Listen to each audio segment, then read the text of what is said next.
Hello dear students. आज का जो अपना पी वाई क्यू है उसका टॉपिक है NLM, Newton's law of motion. देखिए क्या है ये न्यूमेरिकल।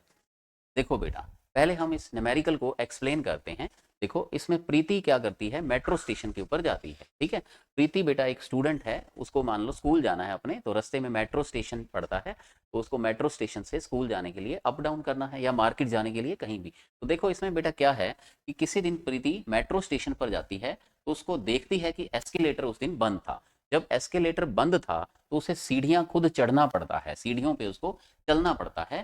ठीक है, स्टेशनरी एस्केलेटर के ऊपर, तो उसको टाइम कितना लगता है T1। क्या है बेटा क्वेश्चन कि एस्केलेटर बंद था, उसके ऊपर प्रीति को चढ़ना है या हमें चढ़ना है, तो हमें चढ़ने में टाइम कितना लगता है T1, सीढ़ियां चढ़ने में।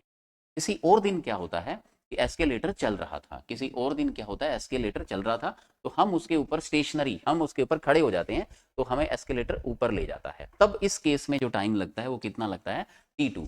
अब पूछा ये गया है कि तब टाइम कितना लगेगा, time taken by her walk up on the moving escalator, मतलब मूविंग एस्केलेटर के ऊपर हम भी चलते हैं, तो हमें बेटा तब टाइम कितना लगेगा। ठीक है, वन बाई वन तीनों केस को हमें रिलेट करना है। तो फर्स्ट केस में देखो, फर्स्ट केस में क्या है, एस्केलेटर वर्क नहीं कर रहा है, तो प्रीति चलती है बेटा। तो प्रीति की velocity, velocity of Preeti, velocity बेटा क्या हो जाएगी, वेलोसिटी हो जाएगी प्रीति की डिस्टेंस अपॉन में टाइम। टाइम उसे बेटा कितना लग रहा है, T1 लग रहा है। सेकंड केस में क्या होता है, इस केस में तो प्रीति को चलना है, एस्केलेटर बंद है।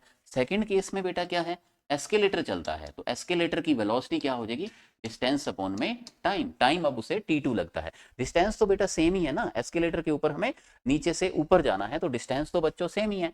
अब थर्ड केस देखो क्या है, थर्ड केस में बेटा दोनों चलते हैं, यानी कि हम भी चलते हैं, एस्केलेटर भी मूव कर रहा है और उसके ऊपर हम भी चल रहे हैं। तो अब बेटा जो नेट वेलोसिटी हो जाएगी वो क्या हो जाएगी, V1 प्लस V2 हो जाएगी, मीन V प्रीति प्लस V एस्केलेटर। समझ गए ना बेटा कि एस्केलेटर चल रहा है, ठीक है, तो वो तो हमें ऊपर लेके जा ही रहा है, लेकिन हम उसके ऊपर दौड़ भी रहे हैं, तो हमारी वेलोसिटी क्या होगी, इंक्रीज हो जाएगी, और हमें टाइम क्या लगेगा, कम लगेगा। ये अंडरस्टूड है, कॉमन सेंस की बात भी है बेटा। तो हमारी वेलोसिटी क्या होगी, ऐड होगी।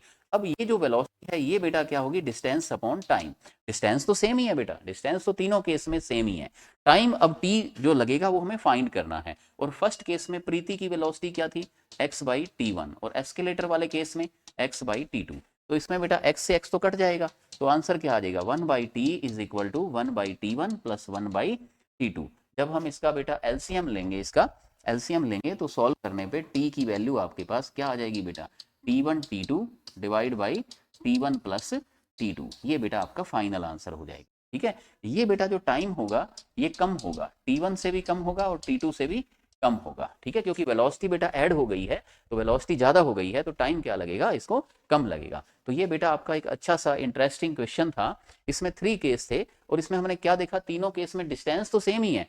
फर्स्ट केस में, सेकंड केस में और थर्ड केस में एक्स सेम है, जाना हमें नीचे से ऊपर है, लेकिन वेलोसिटी अलग अलग है बेटा। पहले वीपी, फिर वीई, और फिर थर्ड केस में net velocity VP plus V. तो इस तरह हम इसे इजीली कैलकुलेट कर सकते हैं।